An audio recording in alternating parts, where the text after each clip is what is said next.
So next up will be Luukas. And Luukas, I have to read out your title, and if I read it wrong, please correct me. Luukas is the Undersecretary for Digital Transformation, Government CIO at the Ministry of Economic Affairs and Communications in Estonia. Welcome to the stage, and looking forward to your talk. You can just call me the government CIO. The complicated title is sort of from the official world. So what I'm not going to do is I'm not going to talk about DeFi regulations, and I'm not going to talk about anything about what the Ministry of Finance is up to. You can go and find my colleague from the Ministry of Finance, push him up against the wall and ask him for all the details after the questions when we're having drinks. And I want to talk instead about all the other parts of Web3 that aren't about finance. And to kind of think out loud along with you about the question of when governments and when a government like Estonia is going to start using Web3 and participating actively in the Web3 ecosystem.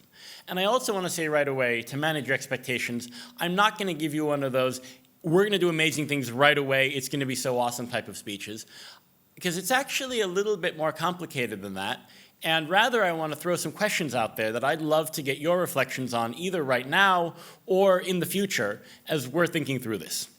So as a starting point, where does Estonia sort of come at this question? Well, we're pretty good at digital government. For those of you who are new to Estonia, the UN just released yesterday evening its annual survey of or its biannual survey of the best countries in digital government and who has the best online services in the public sector, and we were in first place, and that's generally where we are in these things. And that's because we've been doing this for a while. We basically, 20 years ago, we didn't have much in the way of legacy government IT. We didn't have much in the way of legacy when it came to government in general, because we had a blank slate in 1991. And so when we were kind of doing our first round of digitization, it was obvious that, of course, we'd have digital identity, of course, we'd connect the mainframes, and we'd have some way of doing data sharing. And so a lot of the infrastructures and the services that governments have spent the last 20 years trying to bolt on top of paper processes or 1980s mainframes, we just built natively by default. And we've built a pretty good ecosystem, and I think we've done a pretty good job at sort of doing new things with technology. So 15 years ago, we said, hey, everyone's got an EID, so we can strongly identify them. Why don't we vote online? So we've had online elections since 2005. No other country in the world to this date has pulled that off. 10 years ago, we said, this is a great platform, but right now it's only Estonians who can start a business in 10 minutes and have hassle-free bureaucracy. Maybe we can share it with the world. And so we started the e-residency program. I'm sure there's some e-residents in the room. There are 100,000 of you, and hopefully many more to come in the future. And 5 years ago, we said, look, this AI thing is kind of happening. Maybe government should sort of figure out how to use these tools for its own use. And what we're doing today, a bunch of cool stuff. First of all, AI pilots pay for themselves, especially if they're around benefits fraud. So, basically, we've run a couple pilots on detecting fraud on agricultural subsidies or fraud in tax declarations, and usually the first fraud case you detect pays for the whole pilot. So it's a great ROI. And one of the coolest things we're doing now that big countries don't have to do is any Estonian can donate their speech. The website is onnetakunet.ee. Donate their reading in a text to help train Estonian language natural language processing, which doesn't have quite the training set that English or French or Mandarin has. So we generally love to experiment with technologies. We've done some things, both experimental and not so experimental, in the blockchain space. So also about 10 years ago, we started using blockchain for data integrity in a very specific set of use cases where the question was, we don't quite trust PKI for encryption to be robust against quantum attacks and some of the other sort of long-term risks. Well, how can we add some extra integrity on top?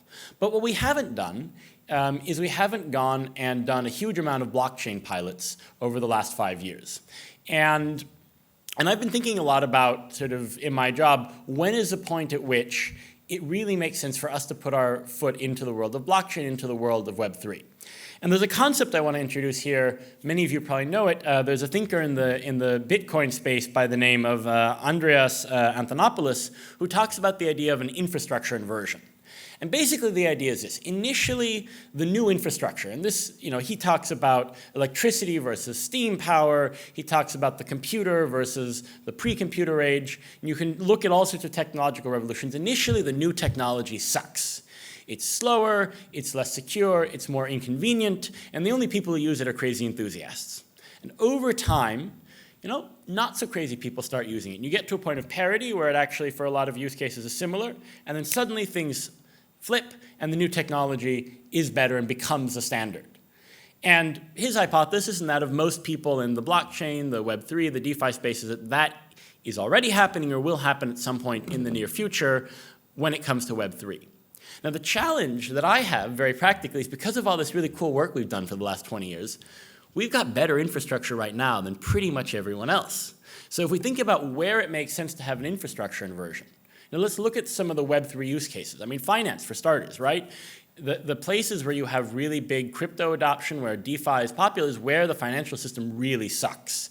So you look at a number of countries in Africa, and people want to be paid in crypto because the local currency is incredibly unreliable and they don't know when there's going to be a capital control. We've seen massive uptake in crypto in Russia in the last 6 months because of capital controls and sanctions, which of course is complicated from the perspective of money laundering regulators in Europe, because we're not necessarily wanting all these capital flows to be coming, willy-nilly out of Russia. So that, but the point is, if you are a financial services consumer in Europe, I'm not going to say everything's wonderful. We can complain about all sorts of things, but from a standard consumer perspective, the pain points are not what they are in Nigeria or in Russia.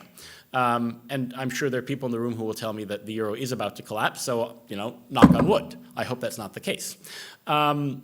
Similarly, let's talk about identity and credentials. Again, if you are in a country that does not have a digital identity system, that does not have regulations around it, your need right now is much more acute than it is in Estonia, for instance. So one of the, I guess my open question to you is, how do we get to the point where a country that has the risk of thinking, well, our infrastructure is great, and we haven't gotten to the tipping point yet where this new infrastructure is better than what we have, doesn't get left behind?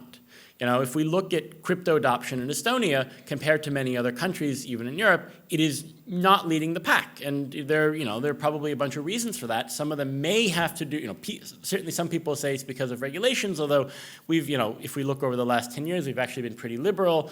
But I think a good chunk of it is that, a lot of the drivers and pain points you might have in other countries aren't necessarily there.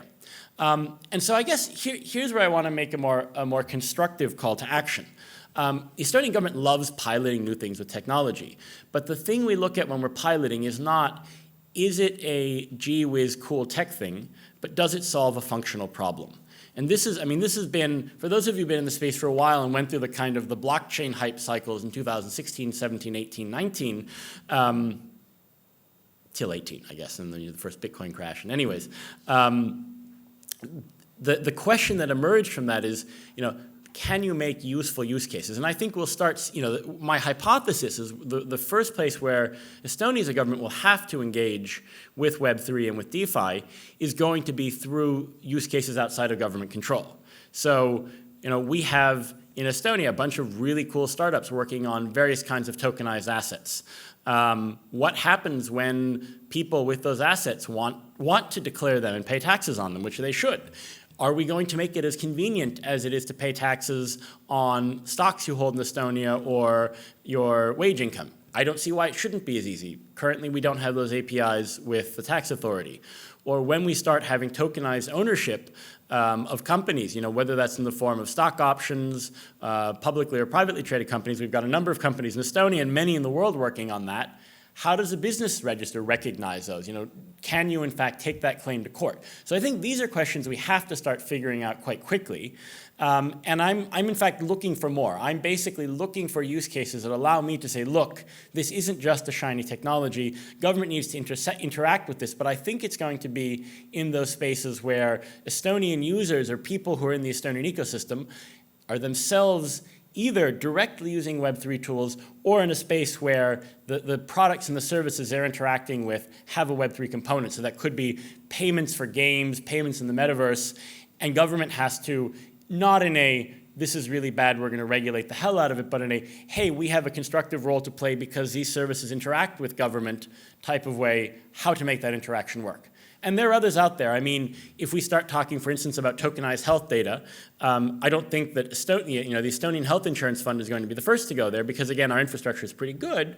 But if Estonians start using personalized health apps, and there's a tokenized element to that we want to import into our ecosystem, again, we have to deal with it. So once again, and I'm just going to conclude on this because I would rather hear interesting thoughts, my call to action is let's think of those places where there are now or there will be use cases for Web3 applications where it's stupid for us as a government not to be looking at the interoperability, the ability to read the claims, the ability to interact with these services, and use that to drive how we also bring Estonia along, because that's what I want to do so as not to find myself 20 years from now in a position where half the governments in the world are running on this fantastic, reliable distributed infrastructure, and I have to explain why we're 20 years behind technologically. So that's my call to action. I don't know how the discussion's planned, but if anyone's got bright ideas right now, I'm all ears. I don't have my email up here, but it's really easy. It's luukas.ilves@mkm.ee. The Estonians can help you figure that or Google me. Shoot me your ideas by email if we don't get to talk today. I'd love to hear about them.